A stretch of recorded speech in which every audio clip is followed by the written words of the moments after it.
안녕하세요. 코하 투더골드문 진행의 이정원입니다. 연방준비은행 총재 블러드 총재가 인플레이션을 잡기 위한 금리 인상이 필요하다면서 경기 침체를 피할 수 있을 것으로 생각한다고 밝혔습니다.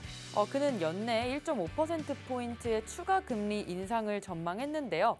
인플레이션을 확실히 잡을 때까지는 통화긴축 기조를 바꾸지 않을 것으로 예상되고 있습니다. 또 이런 상황에서 어떤 자세로 투자에 임하면 좋을지 오늘 전문가님들 모시고 얘기 나눠보도록 하겠습니다. 먼저 비트필승님 모셔볼게요. 필승!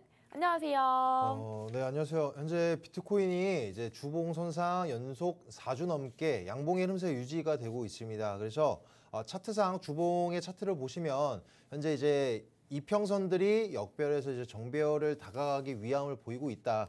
하지만 이제 너무 긴 시간 동안 지금 시황적인 부분은 뭐 그렇게 눈에 띄게 좋아진 부분이 없는 만큼 조정세가 좀 강하게 나오지 않을까, 단기적으로도 나오지 않을까라고 우려하실 것 같아서 말씀을 드려본다면 현재로서도 이제 차트적인 관점이 기술적인 이 지표가 조금 더 짙다라고 현재는 예측되고 있습니다.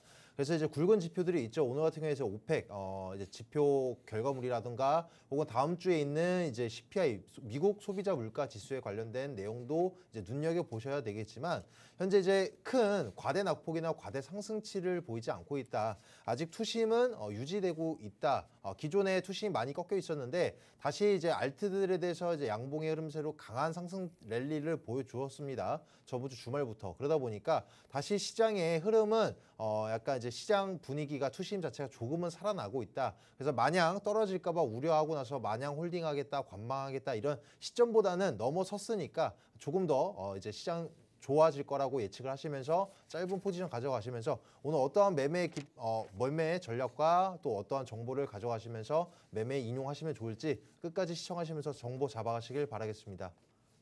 네, 다시 시장은 좀 투심이 불타오른 것으로 보이는데요. 계속해서 상승할 여지가 아직 있는 것 같습니다. 다음으로 유일 전문가님 모셔볼게요. 안녕하세요. 네, 안녕하세요. 네, 안녕하세요. 유일무이한 유일입니다. 반갑습니다. 네, 최근에 좀 뭐 이렇게 크고 작은 이슈들이 좀 있었어요. 그로 인해서 비트코인이 뭐 거의 횡보세에 적합하지만 조금씩 막 움직였다가 빠졌다가 다시 막 올랐다가 이런 모습이 보여주고 있는데 알트코인들은 우리 이번 주 월요일 화요일만큼 그렇게 뭐 활발한 움직임은 좀 보여주지 않고 있어요. 아무래도 지금 뭐 다음 주에 있을 뭐 CPI 지수도 있고 아직 남아 있고 그 이후에 그 전까지는 좀 지금까지 보여준 이렇게 모습처럼 조금 움직임이 거의 없는 모습이 계속 이어가지 않을까라고 생각이 들어요. 그렇기 때문에 여러분들도 지금 괜히 좀 애매한 시점이 놓여있기 때문에 이런 시점에서는 좀 투자를 적극적으로 하기보다는 살짝 관망도 하고 조금 더 지켜보는 게 어떤가라고 생각이 듭니다. 그렇기 때문에 투더골드문 끝까지 시청하시면서 조심스럽게 한번 매매를 이어가기를 좀 권장드리도록 하겠습니다. 네, 지금 시장에서 좀 조심스러운 매매 추천하셨습니다. 저희는 계속해서 코인 소식 살펴볼 텐데요. 저와 같이 화면 보시겠습니다. 네, 솔라나 해킹의 국내 거래소도 비상이 걸렸다고 하는데요. 지금 솔라나에 대한 거래 중단을 결정하고 있습니다. 네, 다음 소식입니다. 마이클 세일러가 마이크로스트래티지 CEO 자리를 넘겼습니다. 의장직을 통해서 비트코인에만 전념한다고 하는데 오히려 더 비트코인 투자에만 집중하겠다는 의견으로 좀 비춰집니다. 이 부분 비트필승님 어떻게 생각하시나요? 네, 이제 수면상에 드러난 이제 기관의 큰 고래라고 할 수가 있겠죠. 이제 이제 비트코인을 현재 평단가보다도 너무 높게 그것도 이제 대출을 받아서 투자를 진행한 상황이다 보니까 또 투자 기관인 만큼 지금 기업인 만큼 지금 좀 우려성을 띠고 있습니다. 뭐 기존에는 이제 뭐 청산가가 다가오는 것이 아닌가라고 우려성이 오면서 이제 CEO 자리까지 지금 내보낸 상황이 되겠는데 아직까지는 이걸 보면서 이제 비트코인에 대한 신뢰성이 무너지는 것이 아니냐. 이제 우리가 알고 있는 이제 유명인 이 네임들을 통해서 이 유명인 기업가도 이제 투자를 진행하고 있는 만큼 비트코인 시장을 전망을 좋게 바라보고 있는데 CEO의 자리에서 내려오면은 비트코인 가격 반영해서도 되는 것이 아닌가요? 보시다시피 항상 우리는 이슈를 통하기 전에 이미 가격에 반영이 되고 있습니다. 그래서 보시는 바와 같이 비트코인에 그렇게 큰 하락폭을 보이지 않고 있기 때문에 가격적인 반영은 이제 우리가 그렇게 크게 우려하지 않으셔도 된다. 그리고 아직까지 비트코인 최저점도 최고가도 우리는 아무도 알 수가 없습니다. 기간도 모르고 고래도 모르고 우리 개인 투자자들도 모르고 뭐 제롬 파월도 모르는 것처럼 아직은 이제 뭐 끝날 시점이 아니다. 이제 마이크로 스트레이지를 보면서 누군가는 이제 성공한 투자였다 혹은 실패한 투자겠다. 아직 그 누구도 결론 지을 수 없다 얘기가 되겠습니다. 가장 중요한 것은 이 이슈를 통해서 가격 반영이 되지 않을 것으로 생각하시면서 시장의 어떠한 큰 변동성을 우려하지 않으셔도 된다라고 전달해 드리도록 하겠습니다. 네, 다음 소식 같이 보시겠습니다. 블록체인 생태계 전문 투자사 해시드가 세 번째 벤처 캐피탈 펀드를 조성한다고 전했습니다. 네, 마지막으로 뉴욕 금융당국에서 로빈후드의 암호화폐 사업에 400억 과태료를 부과했습니다. 항상 시장에 어떤 이슈들이 있는지 저희 투더골드문 주시하면서 시장 보시면 좋을 것 같습니다. 저희는 썰전 코너 이어갈 텐데요. 오늘 썰전의 주제는 바로 업비트만 이용할 것이냐 아니면 다른 거래소도 같이 이용할 것이냐에 대해서 좀 얘기 나눠보도록 하겠습니다. 먼저 유일님께서 의견 주신다면요.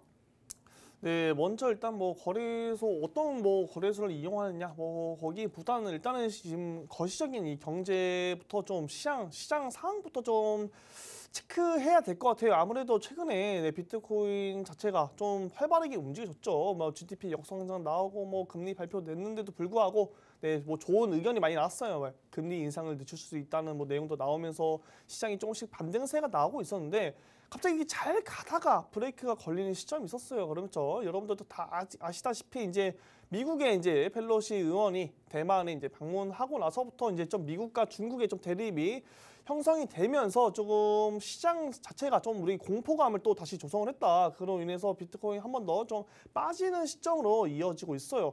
그렇게 좀 빠지고 있는 좀 모양이 보여지다가 또 어제는 또 오펙에서 또 하루 이제 유가에 대한 또 나왔죠. 이제 기름, 석유 생산에 대한 이제 하루 65만 배럴, 7월, 8월에서는 이제 65만 배럴에서 이제는 9월에서는 10만 배럴로 약 15%밖에 안 되는 양을 이제 증산을 한다고 합니다. 그로 인해서 좀 그런 이슈로 인해서 좀 나스닥이 반등이 나왔는데 그로 인해서 왜 기름을 공급을 되게 줄였는데 왜 올렸냐 보니까 수요를 좀 줄였다고 합니다. 수요를 줄임으로써 유가가 좀 많이 내려가고 그러다 보니까 지금 국내 나스닥 같은 경우도 증시 같은 반등이 나오고 어제 비트코인조차도 조금씩 반등이 나오는 모습이 보여졌는데 오늘 아침 보니까 다시 맥없이 또 빠지더라고요. 빠져서 좀 기분이 좀 그랬는데 지금 오면서 또 보니까 비트코인 조금씩 반등이 나오는 모습이 좀 애매한 모습이 보였어요. 이게 반등이라고 해야 할지 빠진다고 해야 할지 좀 애매한 이 상황에 놓여 있는데 그런 와중에 이런 거시적 경제도 지금 굉장히 어지러운 상황이 계속 연출되고 있어요. 뭐 좋았다가 안 좋았다가 뭐 지금 뭐 이렇게 반복되고 있는 와중에 또 아까 해주시다시피 솔라나에서도 또 문제가 발생했죠. 또 해킹 사건으로 인해서 또 이 암호화폐 암호화폐 이제 안에서 또 블록체인 안에서 또 문제가 생겨갖고 계속 또 문제가 생기면서 투심이 조금씩 꺾이고 있어요. 이제 신뢰가 깨지다 보면 사람들이 이제 아무리 메이저 코인이라도 이제 투자를 조금 기피를 하겠죠. 이제 솔라나 같은 경우 이제 코인은 이번만 그런 게 아니죠. 제가 저번에도 말씀드렸다시피 이제 디파이 플랫폼 안에서도 문제가 생겼고 그 전에 또 유통량 간에서도 또 문제가 있었고 그리고 그 전에 또 블록이 계속 블록이 멈추는 이런 이슈로 인해서 솔라나 같은 코인은 계속 조금씩 하락세를 보이고 있었다. 하지만 이번에 이제 솔라나 지갑 해킹 이슈로 인해서 솔라나가 그렇게 하락은 하지 않았어요. 그 전에 이미 너무 많이 하락을 했기 때문에 지금 또 이슈가 나온다고 해서 또 솔라나야 뭐 이렇게 그냥 넘어가지 지금 이슈로 인해서 그렇게 많이 빠지지는 않았다. 지금 전체적인 이렇게 상황을 보면은 지금 거시적인 경제도 뭐 계속 크고 작은 악재와 호재가 넘나들고 이 암호화폐 내에서도 굉장히 좀 어지러운 이렇게 상황이 놓여 있다. 그런데 우리가 여기서 조금 한 가지 짚고 넘어가야 할 상황이 있는 것 같아요. 아무래도 우리가 가장 기다리는 것은 이제 불장이잖아요. 불장과 상승장인데 이 상승장 항상 제가 말씀드렸다시피 이 상승장이 오기 전에는 이 고래들, 기업들, 이제 세력들이 조금씩 매집을 다 맞추고 난 후에 그 후에 상승장이 일으켜진다라고 말씀드렸어요. 근데 지금 이제 온체인 데이터 지표를 보면은 이제 비트코인 장기 투자자분들이 조금 많이 모여 있는 모습이 보이고 있어요. 이제 장기 투자 쪽으로 많이 모여 있는 모습이 보이고 단기 투자자분들은 조금씩 줄어들고 있다. 이 말은 뜻은 뭐냐? 지금 많은 분들이 좀 홀딩을 하고 있다. 어느 정도 조금씩 매집을 하면서 홀딩을 하고 이제 매집이 다 맞춰진 후에는 추후에는 큰 상승장이 올 것이다라고 말씀드리고 있어요. 그렇기 때문에 지금 장기 보유자들이 계속 늘어나고 있는 만큼 조금 이제 거의 하락은 이제 거의 다 끝났고 곧 어느 정도 우리가 만족할 만한 뭐 정고점을 뚫는 상승장은 아니겠지만 어느 정도 만족할 만한 불장, 미니 불장이라도 조만간 오겠다라고 좀 말씀드리면서 여러분들께 희망적인 좀 의견을 드리도록 하겠습니다.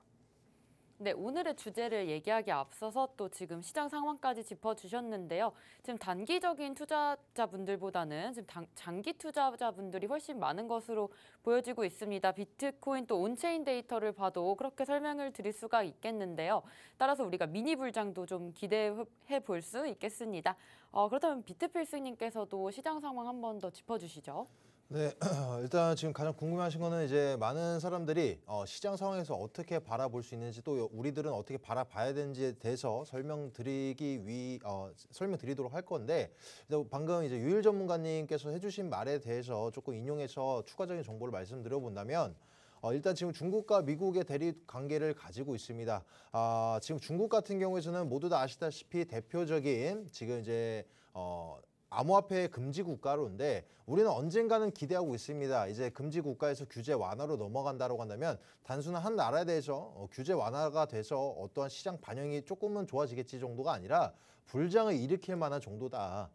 지금 기존에는 원래 엄청난 채굴 국가였던 만큼 규제 완화로 넘어간다라고 하면 시장이 엄청난 상승분을 일으킬 수 있다. 그리고 지금 CBDC, 이제 중국 같은 CNDC라고 하는데 디지털 화폐와 제가 기존에 여러 번 설명드렸었죠. 암호화폐와 이제 디지털 화폐와의 이제 상생 관계에 대해서도 말씀을 드려봤는데 지금 중국이 거의 지금 선두주자로서 디지털 화폐를 만들어 내가고 있습니다. 그에 따른 이제 암호화폐에 대해서는 어떠한 지금 입지를 내비치고는 있지는 않지만 뭐 1년이 걸릴지 3년이 걸릴지 뭐 혹은 얼마만큼 그 이상 걸릴지 알 수가 없겠지만 언젠가는 암호화폐에 대한 수요도를 증가시키기 위한 규제를 넘어갈 것이다. 최근에 어제 이슈를 보면은 여러분들이 좋아하시는 이제 비트코인 다음으로 대장격인 이제 이 이더리움에 관련된 이슈가 나왔습니다. 아직 확실하게 이더리움의 새로운 코인 나오겠다라는 것은 아닌데 중국인이 이더리움이 현재 이제 머지 업데이트가 얼마 남지 않았는데 채굴에서 이제 지분 증명 방식으로 변형이 되는 몇 년 동안 지금 이 업데이트를 만들어내기 위해서 노력을 해 나갔었는데 이 업데이트가 진행이 된다라는 거예요. 그래서 지금 최근에 이더리움 클래식이 단기적으로 엄청 올라갔던 이유도 이 채굴자들을 이더리움 클래식에서 받아주겠다라는 이슈로 인해서 엄청 강한 상승을 일으켰었죠. 근데 어제 같은 이제 이슈를 보면 중국인이 이더리움 이제 파워라고 해서 새로운 코인을 포크를 해서 진행을 해서 새로운 코인 만들겠다. 그래서 그 채굴자들을 이용한 새로운 이제 방향성을 제공하기 위함이다라고 내비치고 있는 만큼 이더리움에 관련된 지금 이슈도 강력해지고 있습니다. 근데 여기서 이제 중국인이 나서서 만들어내겠다라는 것 자체가 사실 뭐 비트코인 캐시나 이런 다른 하드포크 진행된 코인들만 보더라도 중국인들이 많이 껴 있습니다. 그래서 우리가 언제인지는 알 수 없으나 중국도 언젠가는 이 암호화폐에 대한 수요를 무시할 수 없다라는 내용을 설명드릴 수가 있겠고 또 추가적으로 이제 지금 시장 상황에 대해서 설명을 들어본다면 지금 우리가 인간 지표라고 하실 수가 있겠습니다. 가장 중요했던 시황적인 지표가 뭐가 있었죠? 이번 달에 이제 금리 인상 발표, 저번 달 같은 경우에 이제 CPI 발표 지수가 있었는데 이걸 보면서 우리는 투자 심리가 선반영되고 있다는 걸 알 수가 있겠습니다. 다음 주에 이제 불과 이제 일주일도 안 남았습니다. 일주일도 안 남았는데 한국 시간 기준 이제 8월 10일 날 발표가 있는데 지금 그 누가 보더라도 저번 달과 저저번 달과 그러니까 두 달 상관과는 다르게 오히려 시장은 조금 더 인플레이션 수치는 조금 더 잡혔을 거라는 기대감이 있습니다. 그로 인해서 저번 달에 비한 CPI 지수는 조금 더 높게 나오더라도 전문가들의 예견치에서 뭐 크게 벗어나는 상회하는 수준은 나오지 않을 것이라는 기대감으로 인해서 제가 봤을 때 단기적인 시장 상황을 봤을 때는 비트코인의 점진적 우상향을 보여줄 것이다. 그리고 나서 이제 발표가 된 시점에서는 만약에 우리가 예견하고 있는 만큼 그렇게 크게 상현 수준이 안 나왔다라고 한다면 오히려 조정을 줄 수도 있습니다. 왜? 이미 선반영되었으니까. 모든 악재나 호재에 있어서는 선반영이 되기 마련입니다. 만약에 악재가 됐건 호재가 됐건 이제 나오고 나서 수면상에 드러나고 나서 이슈가 되고 나서 그 이후에도 이 가격적인 반영을 일으킬 만한 지속적인 어떤 악재성 혹은 호재성으로서 작용이 된다라고 한다면 길어질 수 있겠지만 이것은 어디까지나 올해 안에 어느 정도 인플레이션 잡힐 것이다. 곡물지수 그리고 유가지수는 6월부터 어느 정도 잡히고 있다. 물론 오늘 같은 경우에 오펙 지수를 보시면 오펙에 관련된 이제 발표를 보시면 우리가 기대할 만큼 인플레이션이 잡힐 만큼의 어떤 발표는 없었지만 이 투심을 꺾을 만한 어떤 악재성으로 재료가 되지 못한 만큼 이번 CPI 지수도 그렇게 크게 우려하지 않아도 된다. 시장 상황은 9월 달까지는 이제 금리 인상 발표가 없는 만큼 더불어서 금리 인상을 고폭 상승하는 이제 울트라 스텝보다도 오히려 금리 인하를 진행할 수 있는 것이 아니냐라는 시선이 나오고 있는 만큼 오히려 시장은 9월 달까지 조금 우상향하지 않을까라고 이제 정리해드리도록 하겠습니다. 네, 또 다음 주 8월 10일에 CPI 발표가 있을 텐데요. 또 거기서 우리가 인플레이션을 조금 잡았다는 지표를 확인하면 좋을 것 같습니다. 그리고 따라서 9월 달까지 FOMC 회의가 있기 전까지는 시장의 우상향을 좀 바라보고 있습니다. 그렇다면 계속해서 저희가 좀 주제로 돌아올게요. 따라서 지금 오늘의 주제 또 업비트만 이용할지 거래소를 또 다른 거를 이용해야 될지 얘기를 해보고 싶은데 유일 전문가님 어떻게 생각하시나요? 네, 저 같은 경우는 항상 말씀드렸다시피 다른 거래소 우리 국내 거래소 업비트 위주로만 웬만하면 건드리셔라. 다른 종목, 다른 거래소는 웬만하면 좀 이용하지 마셔라 좀 말씀드리고 싶어요. 아무래도 업비트 같은 경우도 원화마켓 기준 코인이 117개나 있습니다. 네, 117개나 있어요. 하지만 지금 시장이 전반적으로 좋지 않다 보니까 알트코인들 1% 올랐다가 1% 떨어졌다가 거의 가만히 심정지 상태로 거의 움직이지 않는 모습이 보여지고 있는데 이렇게 재미없는 장이 또 연출되다 보니까 또 다른 거래소로 눈독을 들이는 경우도 있거든요. 예를 들어서 국내 거래소, 해외 거래소로 눈독을 들이시는 분들도 있고 아니면 국내 거래소에서도 빗썸 같은 경우도 다른 좀 약간 잡 알트코인 시가총액이 굉장히 낮은 잡 알트코인 처음 들어보지도 못한 그런 코인들이 갑자기 펌핑 100% 펌핑 나오고 200% 펌핑 나오다 보니까 사람 심리가 눈이 돌아갈 수밖에 없어요. 저거 업비트에서 조용한데 빗썸 저기서는 좀 많이 움직이네. 보니까 빗썸 말고도 다른 거래소 코인원이라든지 코빗이라든지 다른 종목 보니까 갑자기 하루아침에 막 오르는 코인들이 있어.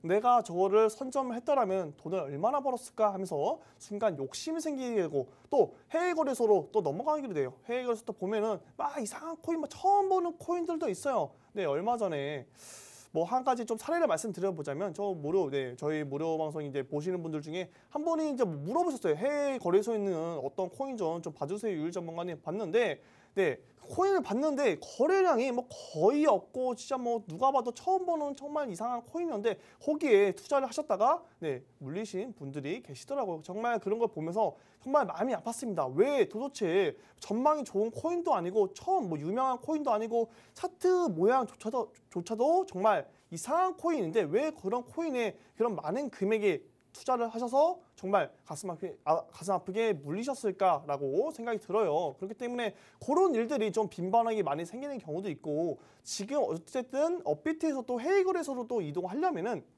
우리가 지금 트래블러 때문에 또 하루에 100만 원이라는 또 100만 원씩 여러 번 나눠서 보내야 된다는 좀 껄끄러움도 있고 다시 해외 거래소에서 국내 거래소로 현금화를 시킬 때도 다시 나눠서 보내야 된다는 껄끄러움도 있어요. 이런 불편함까지 겪으면서도 우리가 정말 왜 해외 거래소에 있는 물론 좋은 코인들 많습니다. 해외 거래소도 좋은 코인 많지만 대부분이 좀 이상한 코인들, 안 좋은 코인들도 많기 때문에 우리가 그런 것들을 좀 선별하는 능력이 없으신 분들은 웬만하면 제가 업비트 이제 국내 거래소만 이용하셔라. 업비트 또한 정말 양보해서 빗썸까지 업비트, 빗썸 이런 국내 거래소를 위주로 좀 인용을 하셔라라고 말씀드리고 있어요. 그렇기 때문에 우리 투자하시는 분들 지금 업비트에 있는 종목들, 빗썸에 있는 종목들 조금 지지부진하고 많이 움직임이 없다고 재미없다고 하시더라도 조금만 참으시고 조만간 좋은 흐름이 보여질 테니까 그런 다른 이상한 코인들은 웬만하면 건들지 않았으면 참 좋을 것 같습니다.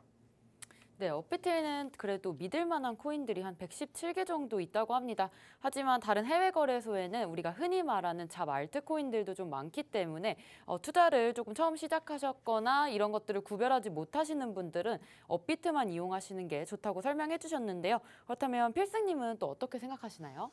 저는 이제 다른 거래소를 이용하는 것이 또 한 가지 투자 관점으로서 괜찮다라고 설명드릴 수가 있겠는데 일단 현재로서 이제 업비트만 보시더라도 거래량이 많이 죽어 있는 게 보이시겠습니다. 물론 이제 5월달에 비교하면은 투자 심리가 같은 위축 단계여도 심리가 많이 회복해 있지만 아직까지도 업비트에서 이제 특징 종목이 아닌 이상 거래 대금이 많이 죽어 있다. 하지만 이제 5월달과 이제 2달 전, 그리고 저번 달과 다르게 조금씩 투자에 대한 거래 대금이 유동성이 활발해지고 있다. 비교적이지만 그런 와중에 다른 거래소를 이용한다. 우리나라 거래소도 이제 업비트 말고 나서는 이제 우리 코빗, 코박스 그리고 이제 뭐 빗썸 여러 가지가 있겠는데 여기 이 코인원만 보더라도 빗썸만 보더라도 거래 대금이 현저히 적습니다. 적다 보니까 그 말은즉슨 내가 차트적인 지표로서 활용을 해서 들어간다. 스캘핑 너무 위험하고 또 이제 단타로서 진입을 하더라도 큰 거래 대금을 가지고 내가 진입을 한다.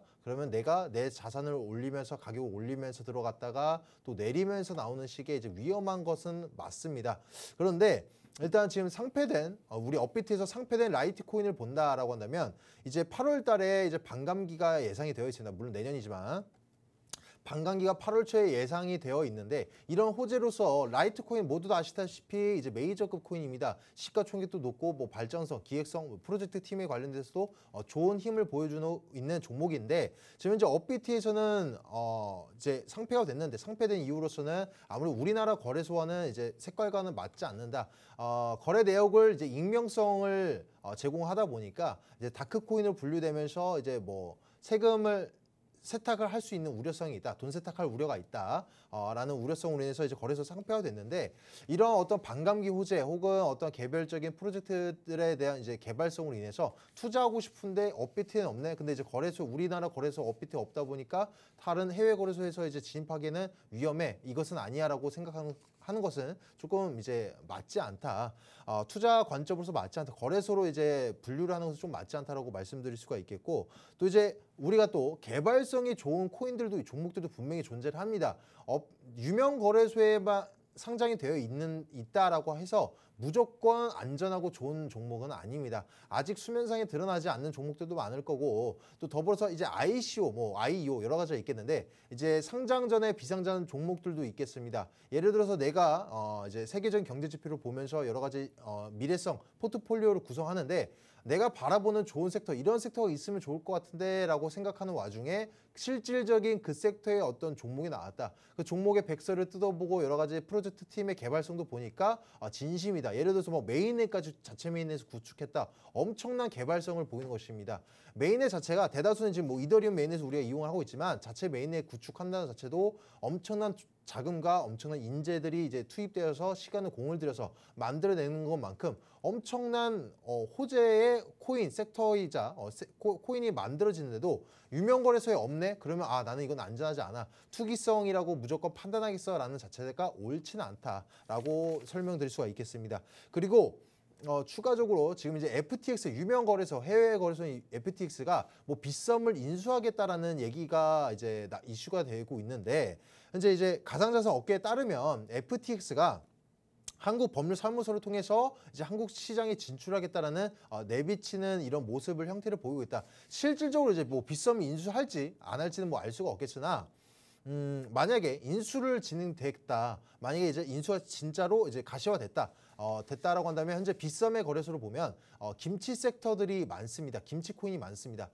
다른 빗썸의 거래소에 상장되어 있지만 다른 유명 거래소들에 상장되어 있지 않고 빗썸 거래소만 상장되어 있으면서 이제 거래 물량도 거의 99% 이상 진행되는 이런 종목들이 있는데 아무리 개발성이 좋더라도 투자의 심리를 이제 불러일으키기 조금 위험하겠죠 아무래도. 그런데 이 상장이 만약 FTX 인수가 됐다? 그럼 김치 섹터들 예를 들어서 말씀드린 겁니다. 김치 섹터들이 FTX까지 상장이 되면서 엄청난 가격적인 상승을 불러일으킬 수도 있다. 그렇기 때문에 단순하게 거래소 기준점을 두시기보단 이런 투자 방향성에 있어서도 다른 거래소도 충분히 이용하실 수 있다. 하지만 이제 리스크성이 크고 정확한 내가 분석이 들어갈 수 있다. 그 개발성을 보면서 미래 포트폴리오까지 구성할 수 있는 이런 안목을 갖추신 분들이라면 그리고 매매 연령이 있으신 분들이라면 충분히 이용하실 수 있다라고 정리해드릴 수 있겠습니다.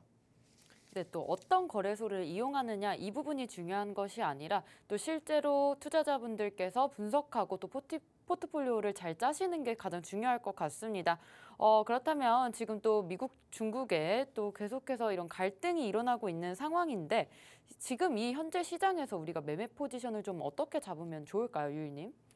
네, 지금 같은 경우 아까 제가 말씀드렸다시피 계속 뭐 크고 작은 악재랑 호재랑 계속 겹치다 보니까 뭐 올랐다가 빠졌다가 계속 이런 양상이 보이고 있어요. 그렇기 때문에 지금 차트를 보더라도 굉장히 좀 애매한 모양의 차트를 지금 그리고 있거든요. 뭐 이렇게 빠지는 듯하면서도 뭐 올라가는 듯하면서 또 빠지고 뭐 자꾸 이런 애매한 모양, 이쁘지 않은 모양의 차트를 그리고 있다 보니까 지금 자리에서 솔직히 말해서 지금 신규로 다시 진입하기에는 조금 약간 애매한 차트 모양을 그리고 있다. 그렇기 때문에 그런 확실히 우리가 말씀드렸다시피 제가 트레이딩에서 가장 중요한 건 승률과 이제 확률 싸움인데 우리가 확률을 봤을 때 차트를 봤을 때 우리가 여기서 들어갔을 때 수익을 볼 수 있는 확률이 뭔가 나는 애매하고 적을 것 같아. 그러면은 괜히 억지로 포지션을 취하는 것보다는 우리가 지금 같은 시장에서는 조금씩 관망하는 것도 하나의 방법일 수도 있겠다고 생각이 들어요. 그렇기 때문에 여러분도 지금 며칠 월요일, 화요일 뭐 굉장히 좀 많이 알트코인 펌핑되면서 막 굉장히 좀 신났다가 다시 좀 가라앉다 보니까 좀 분위기가 확 다운됐는데 여기서 조금 뭐 수익을 좀 봐보겠다고 억지로 포지션을 취했다가 물리시는 경우가 생길 수도 있어요. 그렇기 때문에 지금 같은 시장에서는 조금씩 다시 관망 포지션 잡고 확실한 방향성 좀 떨어지거나 확실하게 올라오시던가 그런 포지션 확실한 방향성이 나오고 나서부터 투자를 좀 하시는 게 더욱더 안전하지 않을까라고 생각이 듭니다. 그렇기 때문에 지금 시장에서는 관망 포지션을 하는 게 좋겠다고 생각이 듭니다. 네, 지금 차트적으로 조금 애매한 상황이기 때문에 관망도 좋다는 말씀 주셨는데요. 그렇다면 우리가 또 월요일이나 화요일에 좀 코인들이 100% 넘는 상승도 있었고 또 미니 불장이라고 말할 수 있을 만큼 작은 상승도 많이 보였는데 이러한 특징적인 종목들을 선별하는 방법이 있을까요, 비트필승님? 네, 지금 시장에서는 이제 아무래도 단타 포지션이 가장 용이하겠습니다. 지금 저점이라고 생각해서 워낙 이제 주봉선상, 월봉선상 보면은 워낙 바닥권에 있다 보니까 많으신 분들 이제 시작이다. 나 이제까지 버텼다. 현금성 비중 들고 있었다라고 하면서 공격적인 매수로서 이제 큰 수익 바라보겠다. 나중에 이제 불장 오면은 500%, 뭐 800%, 1000%까지 바라보면서 지금 홀딩하겠다. 이것보다도 아까 말씀드린 것처럼 아무도 최고점, 최저점 맞출 수가 없습니다. 신도 못 맞춰요. 그렇기 때문에 현재로서는 이제 단타 포지션이 가장 용이한데 이 단타 포지션을 이용한다라고 하는 많은 분들이 착각을 하시는 게 전일 대비 빨간 종목 키고 있는 거. 지금 갑작스레 막 급등하고 있는 종목. 여기서 이제 50%, 60% 막 올라가니까 거기서 고수익 노려보겠다. 나는 야수의 심장이니까 이러면서 공격적인 매수를 들어가는데 그런 것이 아니라 크게 세 가지로 분류를 해드리도록 하겠습니다. 일단 이제 저 같은 경우에서도 이제 이번에 주말에서 월요일 화요일까지 이제 엄청난 알트들에 대해서는 큰 상승 펌핑이 있었는데 3일 동안 하루만 말씀드려도 이제 수익률이 90%가 넘었다. 이런 종목 어떻게 잡았나요? 운이 좋았나요? 운이 좋아서도 있을 수도 있겠죠, 사람이. 근데 이제 운보다도 어떻게 생각할 수가 있겠냐면 거래대금을 항상 보셔라. 상승장이 됐건 횡보장이 됐건 하락장이 됐건 특징적인 종목을 볼 때 전일 때 막 올라가요. 그리고 이제 큰 가격적인 상승 호가창 보니까 미친 듯한 매수 유입이 진행이 되는 것 같은데 어디까지 올라갈까? 혹은 지금이 페이크성으로 작용되는 것은 아닌가라고 우려하실 수가 있겠는데 그때는 이제 거래대금을 이용한다면 비교적 안정적으로 이게 페이크인지 아닌지 혹은 몇 분, 몇 초 정도의 시간 선상 안에서 유지가 될지 우리가 판가름을 할 수가 있겠다. 그리고 섹터별로 나누시는 게 좋겠습니다. 내가 예를 들어 지금 이 종목이 올라갈 것 같은데 어떤 종목이 대장인지 모르겠으니까 두 개 다 들어가야겠다. 근데 두 개 다 같은 섹터예요. 그러면 둘 중에 하나만 살아남을 경우가 높겠죠. 그럴 때는 차라리 분산형 포트폴리오를 구성할 때는 다른 섹터를 이용하시는 것이 조금 더 확률적으로 혹은 리스크를 줄일 수 있는 방법이다. 마지막으로 시가총액을 보셔라. 기존에 2달 동안에서는 시가총액이 1000억 이하의 엄청난 낮은 종목들에서 큰 펌픽을 보였다면 요새 장 같은 경우에서는 오히려 시가총액이 높은 시가총 3천억 원 이상인 때에 혹은 조 단위가 넘는 종목들에서도 10% 이상의 상승치 급등하는 경우가 있으니까 현재로서 무조건 시가총액이 낮았으니까 기존에 그런 종목들에서 높았으니까 이런 종목만 노리겠어라고 보기보단 현재로서는 이제 시가총액으로서도 분리를 하면서 현재 시장에서 어떤 종목들이 올라가는지 한번 이제 포트폴리오 구성하시면서 매매 단타 포지션을 접근하시길 바라겠습니다. 네, 오늘 이렇게 썰전 코너에서 업비트만 이용할까 아니면 다른 거래소도 같이 이용할까에 대해서 얘기 나눠봤고요. 또 두 분께서 매매 전략까지 세워주셨습니다. 저희는 잠시 뒤에 코인스쿨로 돌아오겠습니다.